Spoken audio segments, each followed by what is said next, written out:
Tunay po talagang napakagandang isipin yung kabaitan ng Panginoon sa atin. Pag pinag-uusapan yung sacrifice ng Panginoong Jesus at yung grace na yan, yung kabaitan niya na hindi naman natin karapat-dapat tanggapin. Na tayo ay makasalanan at ang ating dapat na hantungan ay kapahamakan, kaparusahan. Subalit mahal tayo ng Diyos Ama, pinadala niya kanyang Diyos Anak, ang ating tagapagligtas, para akuin ang ating mga kasalanan at ibigay sa atin ang kanyang buhay na walang hanggan. Pag naisip natin yan, ay laging hindi tayo naubusan ng dahilan para magpasalamat. At paano tayo nagpapasalamat? Una, sa pamamagitan din ng godly sacrifice. Yung dahil si Kristo ay nagsakripisyo, natural, meron din tayong sacrifices. At dahil siya ay gracious din tayo sa kapwa. Pero meron pa pong isang paraan ng pagpapasalamat sa Diyos na madalas hindi nabibigyan ng diin. At yun din is to enjoy life.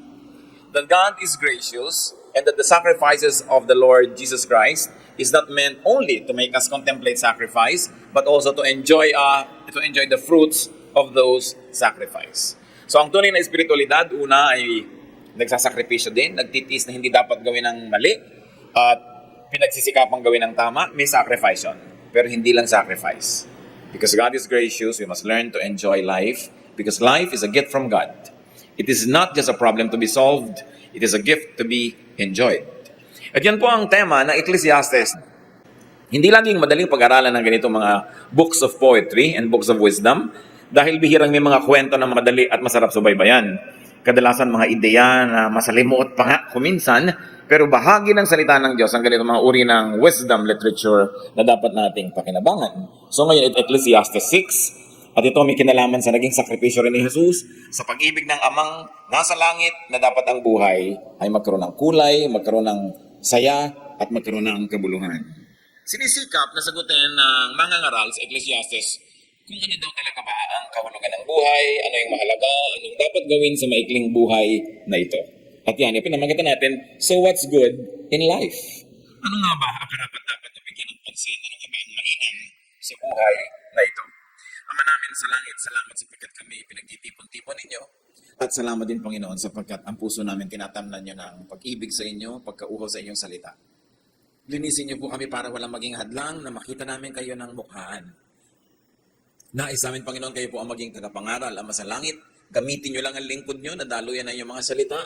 Papagliwanagin yung isip namin at magkaroon ng personal na kahulugan sa bawat isa sa amin ang mga salitang pagsasalusaluhan namin. May you enable us, O Lord, to enjoy reading your word, pondering your wisdom in peace. Protect us from all works of evil men and evil spirits. Protect us from worries and cares. Strengthen our bodies. Sharpen our minds. Brighten our thoughts, O God. At habang narito kami nag-i-enjoy ng presensya nyo, may this time with you also give us blessings. Thank you, Father. We believe you will answer our prayer for wisdom. In the name of your Son, our Lord Jesus Christ, we pray. Ecclesiastes 6, 1-2. I have seen another evil under the sun. The teacher speaking here, people that believe it is Solomon.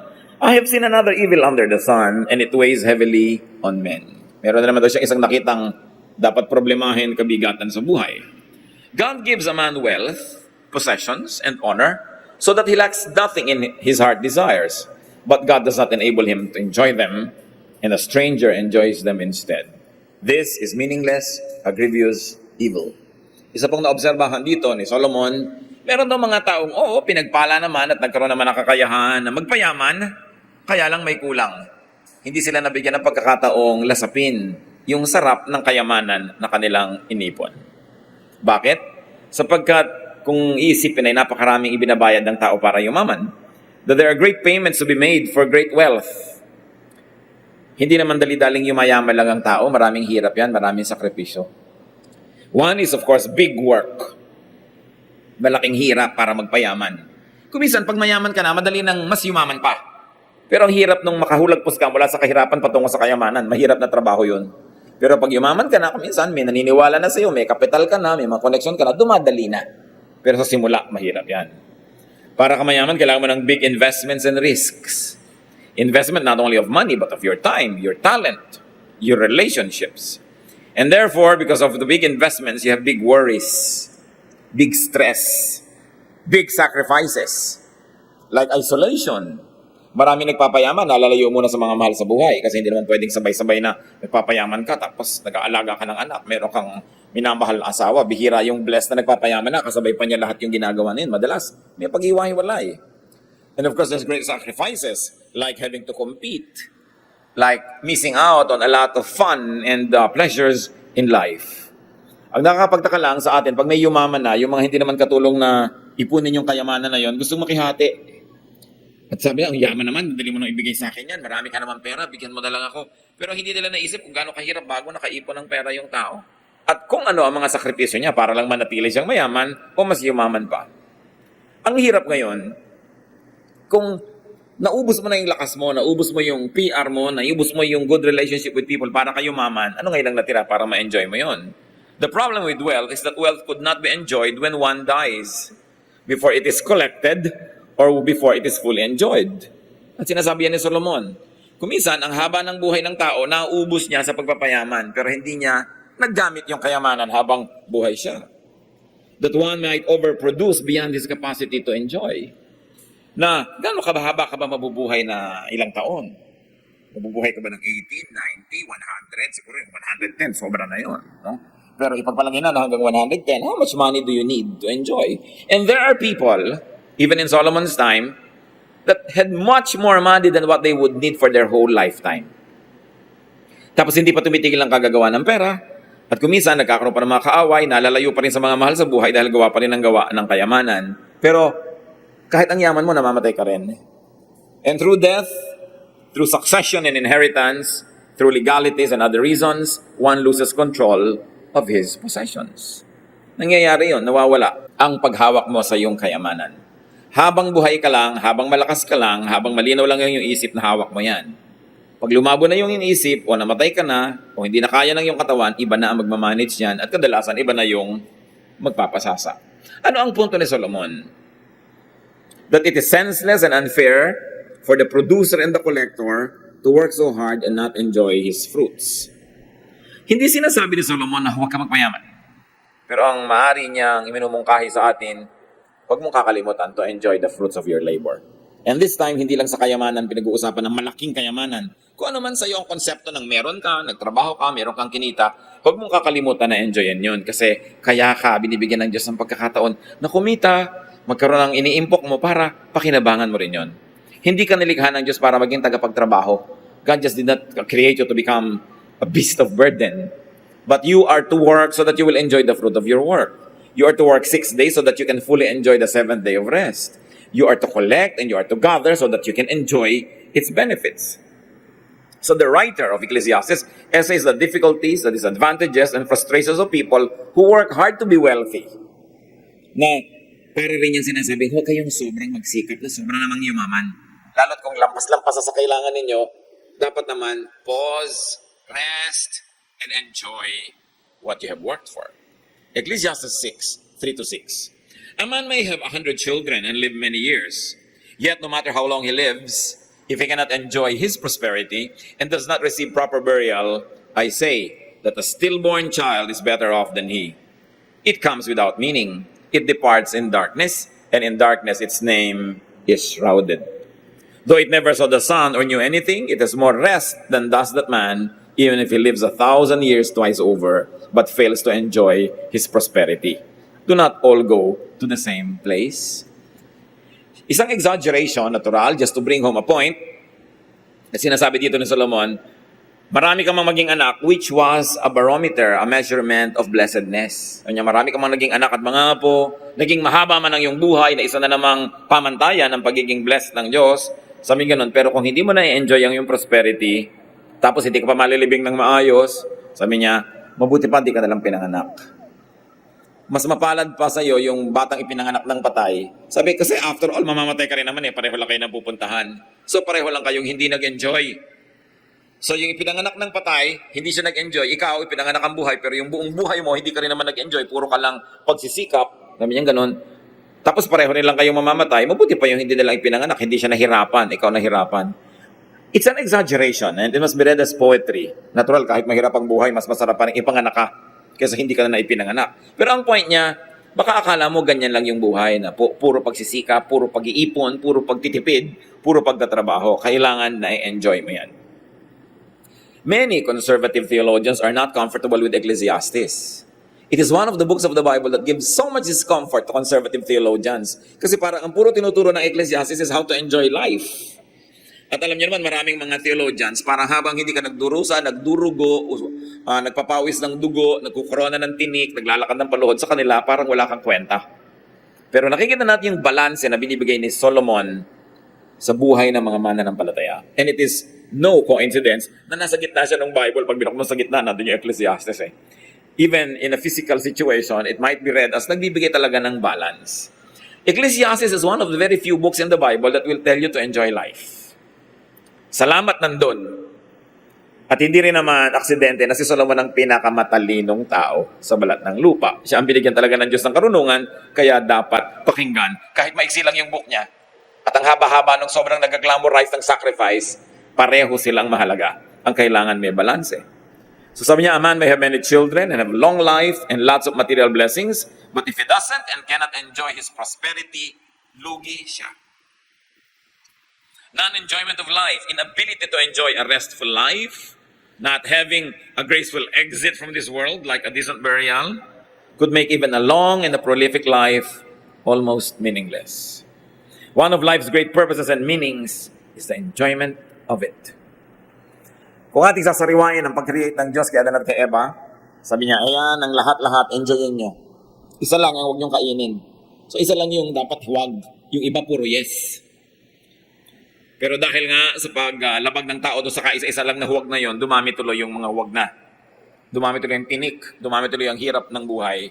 Pero dahil sa sakripisyo ni Jesus, dahil sa amazing grace ng Panginoong Diyos sa langit, bumalik sa atin yung period and state of grace where God is kind and we can enjoy the goodness of God. What are some of the obvious messages? That it is pointless to have material blessings and not enjoy them fully. Marami dyan guilty. Ang dami nyo magagandang baso sa bahay, ang ginagamit nyo yung bungi. Yung nahihiwa-hiwa na yung labi nyo dahil bungi-bungi na siya. Ang dami-dami magagandang kumot ang ginagamit, yung wasak-wasak na lumalabas na yung paa nila sa butas. Maraming mga bahay, ang gaganda ng silya, may balot na plastic. Tapos nakaupo sila sa lata ng floor wax. Merong magandang kitchen, pero hindi sila doon nagtatrabaho sa dirty kitchen. Yan yun, useless. Bakit pa kayo nagkaroon kung hindi nyo gagamitin? Ang gaganda ng mga tuwalya, tapos ang ginagamit lagi ang ninipis, tagas-gas na may nakasulat na, good morning. Hindi magamit ang bago. Ang daming magagandang damit, pero yun ang yung mga sira-sira ang pinagsususuot. At yung iba ang daming pera, pero ang kurikuripot pa rin, antitipid, walang ginawa kundi magtipid. Pag bine-bless kayo ni Lord, basta may proportion ha. May ibinibigay ka kay Lord, may ibinibigay ka sa kanyang work, may ibinibigay ka sa charity, may ibinibigay ka sa mga mahal mo sa buhay, lalong-lalo sa mga empleyado mo, mga kapwa, manggagawa mo, katulong mo sa paghahanap buhay, dapat may ibibigay ka rin for your enjoyment. Kasi pag hindi mo in-enjoy yun, parang sinasabi mo sa Panginoon, bali wala naman sa akin yung binibigay mo. Hindi ko naman ako nasasarapan. Parang yung proverbial example of a person na may mabigat na mabigat siyang dala, tapos mayroong dumaan sa kalsada, naglalakad siya sa gilid na naawa sa kanya, may pick up yung tao, pinasakay siya sa likod para hindi na siya mahirapan. Tapos nung lingunin nung nagdadrive, nasa likod siya, alam niyo, buhat pa rin niya yung dala niya. Ganun yung mga tao na hindi nag-e-enjoy sa buhay kahit pinag-e-enjoy na ng Diyos. There are things that we should be enjoying. In fact, when you can enjoy a good meal, enjoy a good vacation, enjoy a very nice set of clothes, and you say, Lord, thank you, I know it comes from you, it is a high act of worship. Katulad din yun ng pagsasakripisyo, hindi ako kakain para maibigay ko sa mahirap. Pareho lang yun. These are two sides of one and the same coin. Yung sacrifice and enjoyment. Kasi, God is God of balance. Ang mahirap doon, kung puro ka enjoyment, tapos wala kang sacrifice, wala kang sharing, wala kang giving, dapat pareho. Ecclesiastes 6:7-9. All man's efforts are for his mouth, yet his appetite is never satisfied. Another figure of speech. Ang lahat daw ng pagsisikap ng tao ay para lang siyang makakain. Pero ganun pa man, wala naman talagang sobrang nasisiyahan na ayaw na niyang kumain. Maybe ayaw lang uli ngayon, pero mamaya gusto na naman niya. At sa pagkain lang ba yun? Hindi. Ang mga tao na nagsisika para magkabahay, kumisan 2-3 na yung bahay, hindi pa rin masaya. Yung mga tao nagsisika para magka-award, kumisan 10 na yung awards, ayaw pa rin tumigil. Kasi sabi ko, ano yung gusto mo, you will never have enough of it. Magiging Diyos mo yung desire. So anong sinasabi dito ng Solomon? Ang pag-enjoy din naman, hindi lang yung talagang nagpapasasa ka. Kasi kung magpapasasa ka na walang spiritual balance, laging kulang pa rin naman. kulang at kulang at kulang. Lagi ilalagay mo dapat yung Diyos sa equation na may balance ang iyong ginagawa sa buhay. Sabi niya, what advantage is a wise man over a fool? Pareho lang naman kasing discontented, di ba? Kahit ang matalino at yung mangmang, pareho lang may mga discontentment yan. Tulad ng yung mayaman at mahirap, pareho lang may discontentment. Akala nung mahirap, kung ganyan lang kalaki bahay ko, masaya na ako, okay na sa akin. Pero subukan mong tanungin yung nakatira sa malaking bahay kung okay na sa kanya yon. Hindi pa rin. Kasi ang tao nga, walang kasiyahan. What does a poor man gain by knowing how to conduct himself before others? Isa na namang tanong ni Solomon. Sabi niya, kung mahirap ka ba at itinatama mo ang behavior mo sa harap lalo ng makapangyarihan at mayaman, nakakatiya ka ba na aasenso ka, mapapansin ka, mabibigyan ka ng katarungan? Sabi, di naman eh. Maraming mga tao, tamang-tama lahat ang kilo sa buhay. Ang ginagawa nila talagang ethical and correct. Pero sabi, madalas doon, hindi pa rin sila nasasatisfy sa buhay.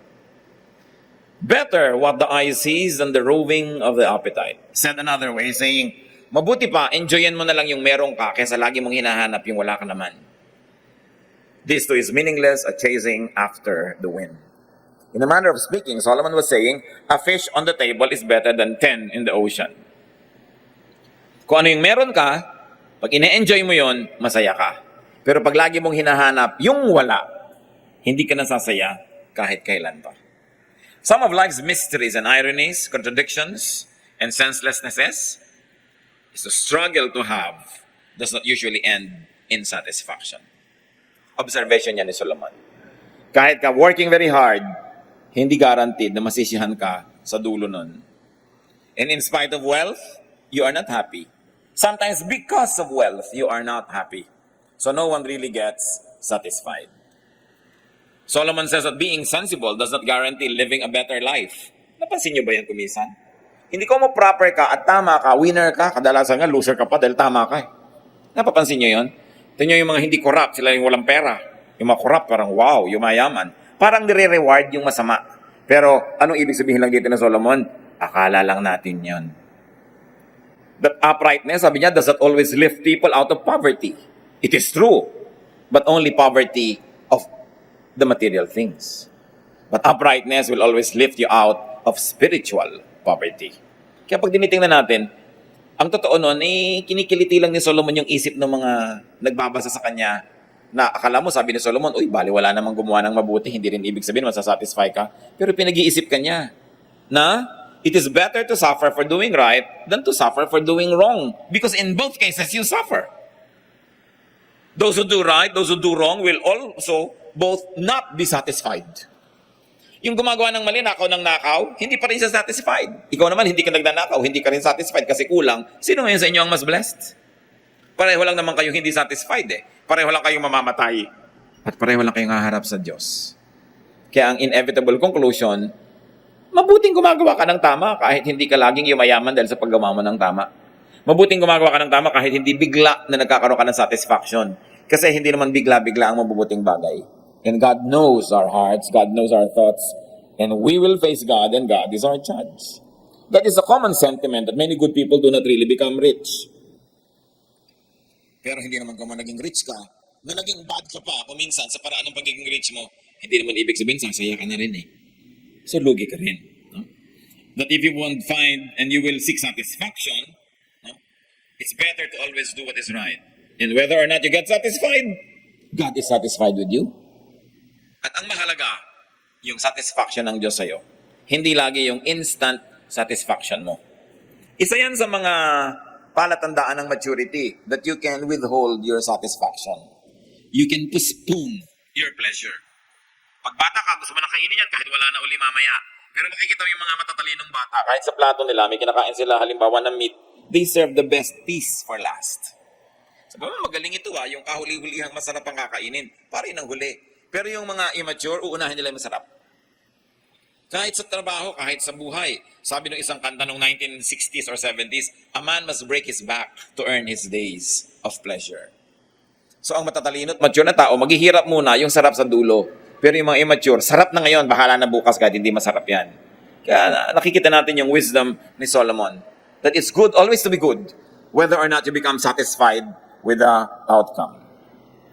Isa pa na tinutumbok niya dyan sa kanyang treatise, mga kapatid, he suggests that there are no guaranteed if P, then Qs. Meaning, pag ginawa mo ito, definitely magiging bunga. There are no guaranteed results in life. Hindi ko gumawa ka ng mabuti, yayaman ka. Pero ang nakakatiyak tayo, pag gumawa ka ng mabuti, natutuwa sa'yo ang Diyos. Yun ang sure. Pero hindi lagi kang yayaman. Sabi niya, the battle is not always to the strong. The race is not always to the swift. Hindi laging ganon. Kasi ang mga tao, ito naman ang ginawa ko, bakit naging ganyan ang outcome? Ang buti-buti ko sa'yo, ba't hindi ka naging mabuti sa akin? Kung kayo, old enough to know life, you know na hindi lahat ng ginagawa nyo ng mabuti, nagsusukli ng mabuti. Pero kahit kailan pagsisihan ang paggawa ng mabuti, lalo pa nga't hindi ka nasuklian ng mabuti, Diyos ngayon na magsusukli sa'yo. Kasi Diyos ang natutuwa sa gumagawa ng mabuti, hindi ka nasuklian ng ginawan mo, sinong magbibigay sa'yo? Di yung Diyos na natutuwa sa'yo. Kaya huwag magsisisi kahit kailan. Buti na lang, hindi na lang kita tinulungan, ganyan ka lang pala. Huwag nating pagsisisihan yon. Kasi alam natin na hindi man na tayo nakakatiyak sa magiging immediate result of our goodness, alam natin yung mas malayo at mas mahabang result niyan, tiyak. Nakaharap tayo sa Panginoon at ang Panginoon ay hukom na marunong magbigay ng gantimpala at parusa sa mga tao kung ano man ang kanilang dapat tanggapin. But going back to Solomon in his main thesis, enjoy what you have. Do not always want something else. At yan kung minsan ang problema sa atin. Meron ka na, iba pa yung gusto mo. Huwag na kayong lumayo. Pagka-order mo sa restaurant, lagi yung order nung nasa kabilang mesa, parang mas masarap. Parang ano yung in-order niya? Bakit parang mas masarap yun? Matapos kang umorder, nung hindi naman ka pinilit na orderin mo yun, magsisisi ka na. Marami pang iba, walang ginawa kundi i-compare yung husband nila o wife nila sa husband o wife ng iba. Eh yan na yung nasa iyo. Kailangan enjoyin mo na yan. At huwag ka nang tumingin-tingin pa sa iba dahil yan na yan. Enjoy what you have. Do not always want something else. Because the moment you got that something else, may madidiscover ka doon na kulang na perhaps nandun sa isa na tinapon mo na. Kaya lang nung nalaman mo, huli na. How do you become happy therefore? Kung i-operationalize natin mga kapatid, yung sinuturo ni Solomon, get what you want. So you'll be happy. But can you always do that? You cannot always get what you want. So, want what you get. Sigurado sasaya ka na nun. Diba? Kailangan, kuhanin mo yung gusto mo. Ngayon, sa pagsisikap mo, hindi mo pa rin nakuha yung gusto mo, eh di gustuhin mo na yung nakuha mo, sasaya ka rin. Kailangan turuan mo ang sarili mo sumaya. Kasi kung lagi mong aayawan yung meron sa'yo, magiging miserable ka. Tapos lagi mong hahangarin naman yung wala. If you like whatever you get, you will be happy. You will enjoy. And if you do good for goodness sake, if you give for the sake of giving, you won't be disappointed. Because God is just. Isa yan sa mga pinagmumulan ng napakalaking unhappiness ng tao. Hindi siya masaya sa sarili niya. Hindi siya masaya sa kulay ng balat niya. Kaya yung mapuputi, nagbibilad para umitim-itim. Yung maiitim naman, payong ng payong para pumuti-puti. Wala nang sumaya. Yung mga sobrang mga tatangkad, talagang 3 dangkal na yung heels para tumaas. Yun naman ang tataas na, nagpa-flat. Kasi ang taas na nila. Lagi nilang may kulang at kulang. Yung mga kulot kung bakit nagpapatuwid ng buhok. Yung mga tuwid, nagpapakulot. Kung pwede na siguro magpalit-palit tayo ng bahagi ng buhok ng ating mga katawan, hindi na tayo titigil ng kakahiram ng iba. Pero siguro, tama lang sa tao na gusto niyang ayusin yung sarili niya. Pero para ka sumaya, tanggapin mo kung sino ka. Improve mo na lang up to a point, pero hindi mo kailangang buong baguhin yan. Kasi hindi ka natitigil ng kababago. No? Lagi na lang na palit ka ng palit ng anyo, ng pagkatao. But yun ang isa sa mga dapat matutunan natin para tayo sumaya mga kapatid. Tanggapin kung sino tayo. At hindi lang tanggapin pasalamatan ng Diyos na tayo ay tayo. Hindi para konsentihin ang sarili natin sa mga kapintasan natin, pero tanggapin maging ang ating mga tinatawag na kakulangan and then begin from there. Begin improving your life. But don't be somebody else. Just be the better version of yourself. Na ikaw pa rin. Better version lang. Hindi mo kailangan maging iba. Merong magaling kumanta, hindi ka magaling kumanta, siguro magaling ka namang mamlansya, so mamlansya mo siya habang kumakanta siya. Pareho kayong nakaminister to each other. Hindi mo pwedeng hangarin yung talent ng iba Lulungkot ka. Sa magkakapatid, lalo maraming magkakapatid, kung minsan matatanda na yan, may mga malalalim pang mga animosities, mga selosan, mga sama ng loob. Kasi nagkakainggitan. Ang dami niyang manliligaw. Ikaw, konti lang. Sa marami siyang manliligaw. Ikaw konti lang, di yung konti, maximize it. No? Pero yung mga iba kasi, inggitan, mga magkakapatid. No? Kaya paminsan, ang pinakamahirap gawin, family reunion. Lalo't may mga malalalim na mga sugat. At yan, usually dahil sa inggit. At kuminsan naman, yung mga taklas kasi natin makamag-anak, uy, ba't ang ate mo ang puti-puti, ikaw hindi? Lumalaki tuloy kayo mismo nagko-compare sa isa't isa. Na nagkakaroon ka ng resentment doon sa kapatid mo kahit hindi naman niya kasalanan na ganun siya. Kasi yung mga tao din mahilig mag-udyok na ikaw ay mainggit. Sabi ni Percy Bysshe Shelley, we look before and after and pine for what is not. Our sincerest laughter with some pain is fraught. Our sweetest songs are those that tell of saddest thought. Pag ang lagi mong hinahanap, yung wala, hindi ka nasasaya kahit kailan. Ecclesiastes 6:10-12. Whatever exists has already been named, and what man is has been known. No man can contend with one who is stronger than he. In another way of saying, sinasabi niya, kung ano yung nandyan na yan, hindi mo na yan maiiba pa. Merong mga bagay na hindi na napapalitan, tinatanggap na lang. Lalo't lalo kung yan ay kapwa natin. Anak ka mo, merong ganitong kang anak, meron kang ganon, iba-ibang anak, dapat tanggapin mo lahat ng iyong anak. Hindi mo pwede i-compare ang mga anak mo na dapat katulad ka ng kuya mo, dapat katulad ka ng bunsong kapatid mo, kasi iba-iba eh. Dapat tinatanggap mo yung asawa mo. Bakit yung asawa niyang kapatid ko masipag? Bakit ikaw? Yung lagi na lang. So ganun, kung nandyan na yan, andyan yan. Alam nyo, yung iba sabihin, babaguhin siya ng aking pag-ibig. Hindi nangyayari yun. Kung hindi mo siya matatanggap as is where is, huwag mong pakasalan. Huwag kang umasang magbabago. Ngayon, kung nagbago, bonus. Salamat. Pero kung hindi nagbago, handa ka. Pero yung akala mo magbabago. Sabi nga sa Bible, can a leopard change its spots? Ang tao ganun. Kahit pa nga nagkakaroon ng spiritual experience, born again, nagba-Bible study, may pagbabago magaganap, sure. Pero may basic siyang pagkatao na yun na siya. Kaya dapat, para kasumaya na nandyan siya, tanggapin mo. Kailangan marunong tayong tumanggap ng gano'n. Hindi laging may patakaran ang ating pagtanggap. At sabi ni Solomon sa verse 11, the more the words, the less the meaning. And how does that profit anyone? In other words, para din yan, poetry. Mas maiksi, bugtong, mas maiksi, mas madaling makuha yung kahulugan. Kaysa paragraphs upon paragraphs of explanation, lumalabnaw, parang sabaw na isang drama, ang hirap hanapin yung laman. No? Sabi ganun din pag sobrang daming salita, gumugulo. So may mga bagay na huwag mo na lang laging analyzein. Ang isip kasi natin, mga kapatid, merong part na nag-a-analyze, merong part na unconscious or subconscious.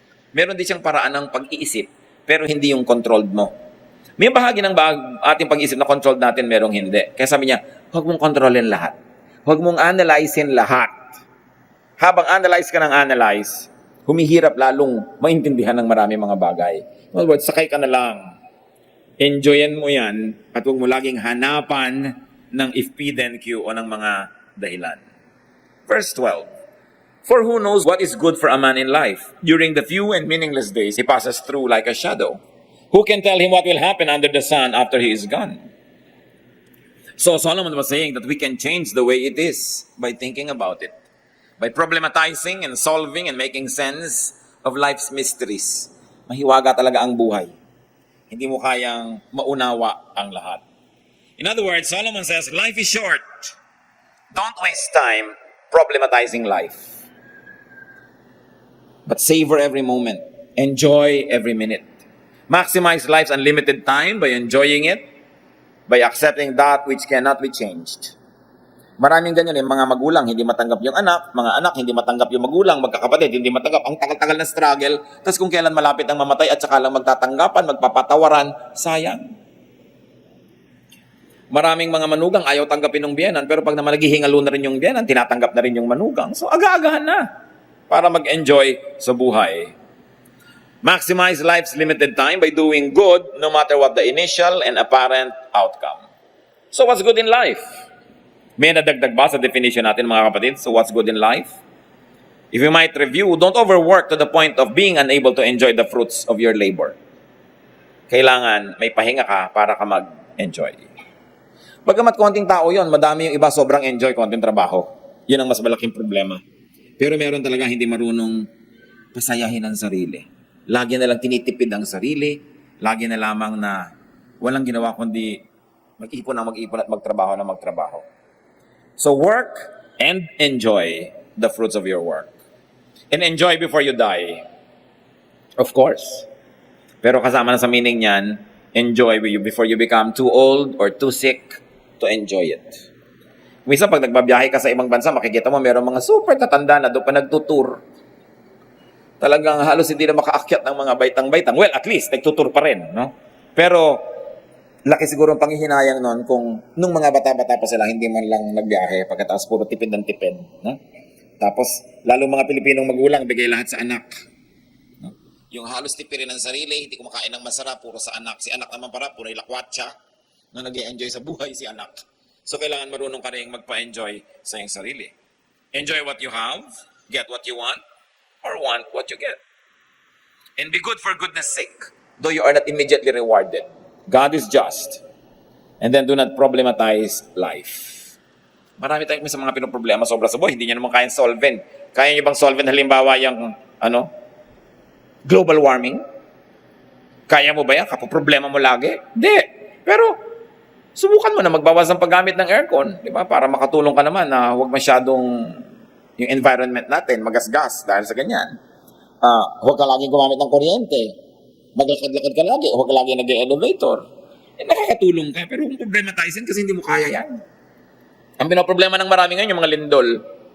Kaya nyo bang pigilin yun? Kahit si Bernardo Carpio, hindi niya napipigil yung mga lindol. Pero meron kang pwedeng gawin, tingnan mo kung safe ba yung environment na natiran mo at kung you are blessed with a capacity to improve your house or to move, then do it. If not, dagdagan mo ng dasal. Di ba? At maging alert ka, meron ka man lamang na security measures, may mga matibay-tibay kang mesa sa iyong bahay para kung sakasakaling naglalaglagan yung mga taga-taas sa iyo, may mesa naman. Mag-ipon ka ng konting tubig, pagkain, flashlight, kung saan ka nakahiga para kung dadaganan ka doon ng mga kung ano-ano, may baon ka man lang. Kung mahukay ka sa ikapitong araw, may kinakain ka pa. Abutan ka na nagbubutong pakwan, masaya ka ng konti. Kasi anong magagawa mo tungkol dyan? Lalo't wala kang kapera-pera, hindi mo naman kayang lumipat, di ba? Pero dagdagan mo ng konting seguridad yung buhay mo. Alam mo naman, ang kailangan ng taong nadadagan na naman ganyan, tubig, pagkain. Ngayon, kung mag-iimba ka ng delata, sitiyakin mong may abrelata ka. Mahirap ngat-ngatin yung lata, lalo madilim. So, may mga bagay na pwede mong problemahin up to a point. Wala yung anak mo, alauna na, 2:00. Anong magagawa mo? Nalakad ka ng lakad, babalik-balik ka. Di ba? Ipanalangin mo siya. Why worry when you can pray? At matapos mong manalangin, sikapin mong matulog na. Kasi kahit ka naman mapuyat, wala ka rin magagawa eh. So may tinatanggap. Merong ang asawa, nagtatrabaho abroad, wala ka nang ginawa, kundi isipin ko nagtataksil. Alam niyo, kung talagang nagtataksil siya, 2 beses ka nagdusa. Saka iisip, at nung totoo nagtaksil. Pero kung hindi pala nagtaksil, nagdusa ka na rin eh. So you suffered twice over. Ngayon, eto, hindi siya nagtaksil. Inabutan ka, mukhang kalansay dahil lagi kang nag-worry. Pagtataksila ka na nga siguro. So, why worry about things you cannot change? Yan ang sinasabi dito ng Solomon. Like your situation. Like what you have. Then you will maximize the enjoyment of life. Bihirang tao, mga kapatid, yung they have enough resources to get what they want. But every human being is endowed with the powerful Spirit of God so that we can want what we get. Yung kakausapin mo yung sarili mo, eto, pag meron ka, enjoyin mo yan. Huwag ka magreklamo sa buhay. Kung meron kang kapansanan, di ka nakakalakad tulad ng iba, o nahihirapan ka maglakad, o meron kang sakit sa puso, mahina ang puso mo, o mataas ang blood sugar mo, lahat tayo may kanya-kanyang kapansanan. Diba? May kanya-kanyang kahinaan. Operate within the limits that are there. Maximize life in spite of. Alam niyo, isa sa mga pinakalayas na taong nakakilala ko sa buhay, bulag. Kung saan nakakapunta, magtataka ka, magtatanong pa ng address. Anong address? Napupuntahan naman, kabulag-bulag na tao. At ang isa sa mga pinakamang mga dadaldal na kilala ko, Pipe. Kahit pa sign language, ang pagsisikap, pagchismisan, talagang may willpower. So, it's not what you have, but what you do with what you have that will make you enjoy life. Remember, stop comparing yourself with others. Hindi ka mistake ng Diyos. Pero kung minsan, mistake natin, ina-underrate natin yung sarili natin because we compare ourselves with others too much. And all of that, enjoy life in the context of godliness. One challenge, brothers and sisters, allow and enable those who work hard to enjoy the fruits of their labor. Hindi lang tayo yung topic that we work hard and we should enjoy. You should permit those who work hard to enjoy their lives. Meron kayong kilala na OFW yung asawa, nagsasakripisyo sila, 11 buwan, 1 taon, hindi sila magkasama. Hayaan nyo naman siyang makaipon. Kayo naman hindi nangungulila, hindi na lulungkot, hindi na iinip. Tapos siya lang, mag-isa niyang binabatay yung hirap na magkalayo sila. Tapos gusto mo kaparte ka sa kanyang remittance.